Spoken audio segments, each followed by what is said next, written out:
இன்னைக்கு வழக்கம் போல தன்வி குருவிக்கும் தியா குருவிக்கும் அழகான காலை பொழுது அமைஞ்சது. தன்வி குருவி எப்பவும் போலவே தியா குருவிக்கு அட்வைஸ் கொடுத்துட்டு இருந்துச்சு. தியா செல்லம், அம்மா நமக்கு தேவையான சாப்பாடு எடுக்கிறதுக்காக வெளியே போக போறேன். அம்மா உனக்கு எப்பவும் சொல்றது ஞாபகம் இருக்குல்ல தங்கம், என்னைக்குமே நம்ம ஊரோட எல்லைக்கு போய் அந்த பழங்களை பறிச்சு சாப்பிடவே கூடாது. அப்படி சாப்பிட்டீங்கன்னா உனக்கு என்ன ஆகும்னு தெரியல தங்கம், சரியா புரிஞ்சுதா? அட போம்மா, நானும் கேட்டுக்கிட்டே இருக்கேன். பிறந்ததுல இருந்து இதேதான் சொல்லிக்கிட்டு இருக்கீங்க. ஆனா இந்த காட்டுல என்னைக்காவது யாராவது ஒரு நாள் அந்த பேய பார்த்ததா யாராவது சொல்லியிருக்காங்களா? நானும் பிறந்து இத்தனை வருஷங்கள் ஆகுது, என்னைக்குமே அந்த பேய பார்த்ததே இல்லம்மா. நீ எப்ப பார்த்தாலும் என்ன பயமுறுத்திக்கிட்டே இருக்க. தியா குருவி அப்படி சொன்னதுமே தன்வி குருவி அதை நினைச்சு ரொம்பவே கவலைப்பட்டுச்சு. அது இப்படி சொல்லுச்சு. தியா, அம்மா சொல்றது நான் சொன்னது கிடையாது. நம்ம முன்னோர்கள் எல்லோருமே சொல்லி கொடுத்ததுதான். அந்த பேய் மரத்துல இருக்கிற பழங்களை நம்ம என்னைக்கு சாப்பிடுறோமோ அன்னைக்குதான் அந்த பேய்க்கு விடுதலை கிடைக்குமா. அதனாலேயே அந்த ஊர் எல்லைக்கு இங்க இருக்க யாருமே போக மாட்டோம். அந்த பழத்தையும் யாருமே பறிச்சு சாப்பிட மாட்டோம். இத்தனை வருஷத்துல நீ என்னைக்காவது அந்த மரத்துல ஒரு பறவையாவது பார்த்திருக்கியா? சரி, நான் போயிட்டு வரேன், நீ பத்திரமா இரு. அப்படி சொல்லிட்டு தன்வி குருவி தன்னோட அன்றாட வேலைகளை பார்க்கறதுக்காக காட்டை நோக்கி பறந்து போச்சு. நாக்பூரை பொறுத்த வரைக்கும் எல்லா பறவைகளுமே தங்களோட குழந்தைங்களுக்கு கொடுக்கிற அட்வைஸ் அந்த எல்லைக்கு போய் அந்த பழங்களை சாப்பிடக்கூடாதுன்னு தான். வழக்கம் போல ராணிக்காகமும் குணால் காகத்துக்கு அதே அட்வைஸை தான் கொடுத்துக்கிட்டு இருந்துச்சு. டே குணால், நான் சொன்னது உனக்கு ஞாபகம் இருக்குதுல்ல? அம்மா வெளியே போயிட்டு வர வரைக்கும் நீ எங்கேயுமே போக கூடாது. முக்கியமா நம்ம ஊரு எல்லைக்கு நீ போகவே கூடாது, சரியா? அம்மா போயிட்டு வரேன். அப்படி சொல்லிட்டு ராணிக்காகவும் தன்னோட வேலைகளை பார்க்கறதுக்காக வெளியே கிளம்பி போச்சு. தங்களோட அம்மாக்கள் வெளியே போனதுமே தியா குருவியும் குணாலுக்காகவும் எப்பவும் பார்த்து விளையாடுற இடத்துக்கு போனாங்க. அப்ப குணாலுக்காகவும் இப்படி சொல்லுச்சு. தியா, இந்த அம்மாங்களுக்கு வர வர என்னாச்சுன்னே தெரியல. எப்ப பார்த்தாலும் எல்லைக்கு போக கூடாது, பழத்தை சாப்பிடக்கூடாதுன்னு சொல்லிக்கிட்டே இருக்காங்க. எனக்கும் ஒரு நாளாவது அந்த எல்லைக்கு போய் அந்த தித்திக்கிற பழத்தை சாப்பிடணும் ஆசையா இருக்கு. நீ என் கூட வரியா? போகலாமா? ஐயோ குணால், எங்க அம்மாவும் எனக்கு தினமும் இதே பாடத்தை தான் எடுக்கிறாங்க. நான் சும்மா இருந்தா கூட அங்க போக மாட்டேன். ஆனா இவ்வளவு சொன்னதுக்கு அப்புறம் எனக்கு அந்த இடத்துக்கு போய் அந்த பழங்களை சாப்பிடணும்னு ஆசையா இருக்கு. சரி வா, நம்ம ரெண்டு பேரும் போய் அந்த பழத்தை போய் சாப்பிட்டுட்டு வரலாம். ரெண்டு பறவைகளும் பேசிக்கிட்டு அந்த காட்டை நோக்கி அந்த இலையை நோக்கி பறந்து போனாங்க. அந்த இடம் பார்க்கறதுக்கே பகல்லையே அவ்வளவு பயமா இருந்துச்சு. அதை சுத்தி எந்த ஒரு பச்சை புல்வெளிகளோ மரங்களோ எதுவுமே கிடையாது. ஒரே ஒரு பழமரம் மட்டும்தான் இருந்துச்சு. தியா குருவி இப்படி சொல்லுச்சு. குணால், இந்த இடத்த பார்க்கவே ரொம்ப பயமா இருக்குடா. ஒருவேளை நம்ம அம்மாக்கள் சொல்றது உண்மைதானோ? நாம தவறான முடிவை எடுத்துட்டு இங்க வந்து மாட்டிக்கிட்டோமோ? எனக்கு நினைச்சாலே கொஞ்சம் பயமா இருக்குடா. இன்னைக்கு வழக்கத்துக்கு மாறா ரொம்பவே காத்தடிக்குதுடா. ஐயோ, நீயும் பழம் மாதிரி பேசாத. பக்கத்திலேயே எவ்வளவு ஒரு பழுத்த பழம் இருக்கு பாத்தியா? அதோட வாசனை என்ன அங்க இருந்து இங்க வரைக்கும் இழுக்குது. இது ஒரு இடிஞ்ச வீடு, அவ்வளவுதான்.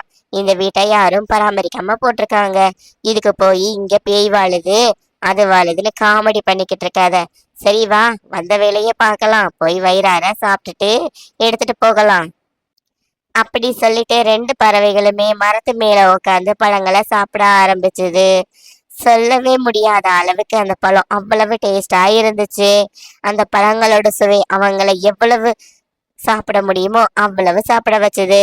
அப்போ குணாலுக்காக இப்படி சொல்லிச்சு. பாத்தியாதியா, இந்த பழம் ரொம்ப நல்லா இருக்கு. வீட்டுக்கும் நாம எடுத்துட்டு போகலாம். அப்படி சொல்லிட்டு ரெண்டு பறவைகளுமே வீட்டுக்கு பழங்களை எடுத்துட்டு வந்துச்சு. அப்ப ராணிக்காக குணாலுக்காகத்துக்கிட்ட இப்படி கேட்டுச்சு. குணால், இது என்ன பழண்டா? இதுக்கு முன்னாடி இந்த பழத்தை நான் பார்த்ததே இல்லையே.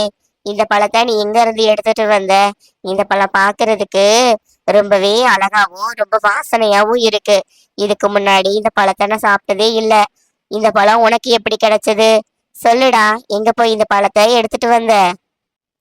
குணாலுக்காக என்ன சொல்றதுன்னு தெரியாம வாயில வர பொய்ய சொல்ல ஆரம்பிச்சது. அம்மா, நானும் தியாவும் வழக்கமா விளையாட போற இடத்துல ஒரு மரத்துக்கு பின்னாடி இந்த பழமரம் இருந்துச்சுமா. இந்த பழம் பார்க்கிறதுக்கும் சுவைக்கிறதுக்கும் ரொம்ப அழகா இருந்துச்சு. அதனாலதாம்மா நானும் தியாவும் வீட்டுக்கு எடுத்துட்டு வந்தோம். நீங்களும் சாப்பிடுங்க. தியாவும் தன்விக்குருவி கேட்ட கேள்விக்கு குணால் காகத்தை மாதிரியே பொய் சொல்லி சமாளிச்சிருச்சு. அன்னைக்கு நாள் இரவு சீக்கிரமாவே முடிவுக்கு வந்துச்சு. அந்த பழைய பில்டிங்ல இருந்து ஒரு கருப்பு உருவம் ரொம்பவே கோவமா வெளியே வந்துச்சு. தன்னோட பழங்களை யாரோ திருடிட்டாங்கன்னு சொல்லி ரொம்பவே கர்ஜிச்சுது. ஆ, ஆ, ஏன் பழம் ஆ அப்படின்னு சொல்லிச்சு. அந்த கிராமத்துக்கே அன்னைக்கு ரொம்பவே வானிலை மாற்றம் ஏற்பட்டுச்சு. இத பார்த்து பயந்து போன மகி கழுகு இப்படி சொல்லுச்சு. ஐயோ, இந்த வானிலை மாற்றத்தை பார்க்கும்போது அந்த பேய்க்கு விடுதலை கிடைச்சிருச்சுன்னு எனக்கு தோணுது. நான் சின்ன குழந்தையா இருக்கும்போது ஒரு நாள் இப்படித்தான் நடந்துச்சு. அப்பவும் அந்த பேய்க்கு விடுதலை கிடைச்சிருச்சு. என்ன பண்றதுன்னு நமக்கு தெரியலையே. லூசி புறா இப்படி சொல்லுச்சு. அட, ஆமா, நானும் கேள்விப்பட்டிருக்கேன். பகல் இன்னைக்கு சீக்கிரமாவே இரவா மாறிடுச்சு. அதுவும் இல்லாம வழக்கத்துக்கு மாறா வானிலை ரொம்பவே ஆக்ரோஷமா இருக்குது. எனக்கு அங்கங்க ரொம்பவே பயங்கரமான சத்தங்களும் கேக்குது. இப்ப என்ன நடக்க போகுதுன்னே நமக்கு தெரியல. இத கேட்டுக்கிட்டு இருந்த குணால்காக இப்படி சொல்லுச்சு. ஐயோ, நாங்க தான் அந்த எல்லைக்கு போய் அந்த பழத்தை பறிச்சுட்டு வந்தோம். அந்த பேயி உண்மையாவே இருக்குதா? நாங்க அதுக்கு விடுதலை கொடுத்துட்டோமா? ஐயோ, ஐயோ, பயமா இருக்குது. தியா குருவியும் பயத்துல இப்படி சொல்லுச்சு. அம்மா, இங்கெல்லாம் மன்னிச்சிருங்கம்மா. உங்க பேச்ச நாங்க கேட்காம அங்க போய் நம்ம வீட்டுக்கும் பழங்களை எடுத்துட்டு வந்துட்டு நாங்களும் சாப்பிட்டோம்மா. அந்த பேய்க்கு நாங்க தான் விடுதலை கொடுத்துட்டோம். தண்ணி குருவி இப்படி சொல்லுச்சு. தியா, நீ என்ன பண்ணிருக்கேன்னு உனக்கு தெரியுதா? இதுக்குதான் அம்மா படிச்சு படிச்சு உனக்கு அத்தனை தடவை சொன்னேன். இப்ப நம்ம கிராமமே அழிய போகுது. நாம என்ன செய்யறதுன்னு தெரியாம இப்படி நிக்கிறோம். லூசி அக்கா, மகியண்ணா, நீங்க தான் இதுக்கு ஒரு வழி சொல்லணும். எங்களுக்கு அந்த பேயை எப்படி அழிக்கிறதுன்னு கூட தெரியாது. ஏன் அதுகிட்ட இருந்து எப்படி பாதுகாக்கணும்னு கூட தெரியாது. நீங்க தான் ஒரு உதவி செய்யணும். இதையெல்லாம் கேட்டுட்டு லூசி புறா இப்படி சொல்லுச்சு. தன்வி, நான் சின்ன குழந்தையா இருக்கும்போது ஒரு நாள் பேய் இப்படிதான் வெளியே விடுதலையாகி வந்துருச்சு. அப்ப எங்க அம்மா இப்படி சொன்னாங்க. நம்ம காட்டிலேயே ஒரு மந்திர ஆறு ஒண்ணு ஓடுதான். அந்த ஆத்துல இருந்து தண்ணி எடுத்து கொண்டு போய் அந்த ஆப்பிள் மரத்துக்கு கீழே ஊத்துனோம்னா அந்த பேயே அழிஞ்சு போயிருமா. இத நாம முயற்சி செஞ்சு பார்க்கலாம். ஆமா, ஆனா அந்த தண்ணியை எடுத்துக்கொண்டு ஊத்துறது அவ்வளவு சாதாரண விஷயம் இல்ல. அந்த பேயே ரொம்ப வருஷத்துக்கு அப்புறமா விடுதலையா இருக்கு. நம்ம போய் ஊத்தும் போது நமக்கு என்ன ஆபத்துனாலும் வரலாம். இதுக்கு துணிஞ்சவங்க மட்டும்தான் அந்த தண்ணியை எடுத்துக்கொண்டு போய் ஊத்த முடியும். சரி, நானும் தன்வியும் போய் அந்த மரத்துக்கு தன்வியை எடுத்துக்கொண்டு ஊத்துறோம். நீங்க எல்லாரும் நம்ம வீட்டுல பத்திரமா இருந்துக்கங்க. அப்படி சொல்லிட்டு மகி கழுகும் தன்வி குருவையும் ஆத்துல இருந்து தண்ணீரை எடுத்துக்கொண்டு அந்த காட்டை நோக்கி பறந்து போனாங்க. அவங்க அங்க தண்ணியை எடுத்துக்கொண்டு போய்கிட்டு இருக்கும்போது கிராமத்துல எல்லா இடங்கள்லயுமே நிறைய பறவைகளோட சத்தங்களும் இருட்டான உருவங்களோட பயங்கரமான கர்ஜனையும் கேட்டுக்கிட்டே இருந்துச்சு. இத கேட்டுட்டு குணால் காகமும் தியா குருவியும் ரொம்பவே பயத்துல நடுக்கிக்கிட்டு இருந்தாங்க. மகி கழுகும் தன்வி குருவியும் அந்த பேயோட எல்லைக்கு வந்திருந்தாங்க.